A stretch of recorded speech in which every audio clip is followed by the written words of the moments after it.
প্রকৃত কোনো রস আস্বাদন করা যায় না। তাহলে সেই সুখ আর রস কোথায়? ভাগবতে বলা হচ্ছে রস ও বৈশ্য, ভগবান শ্রীকৃষ্ণ হচ্ছেন রসের আধার। কৃষ্ণ সমস্ত রসের আধার, ভগবান শ্রীকৃষ্ণ পরমেশ্বর। আসলে আমরাও প্রকৃতপক্ষে যেটা খুঁজি সেটা হচ্ছে আনন্দ।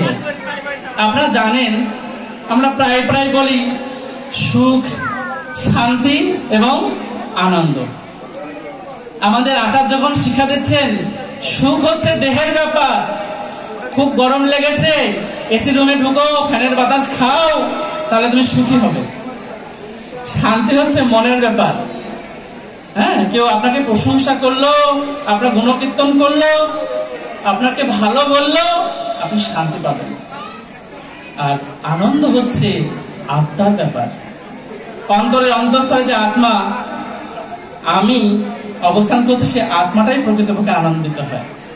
অবশ্য আমরা সবকিছুই যাকে বলে মুড়ি মুড়কি এক জায়গায় করে সুখ শান্তি আনন্দ বলে দিই। প্রকৃত আনন্দ যদি যখন কেউ পায়, তখন আর তাকে অন্য কোনো দিকে ধাবিত হতে হয় না, এটা সত্য।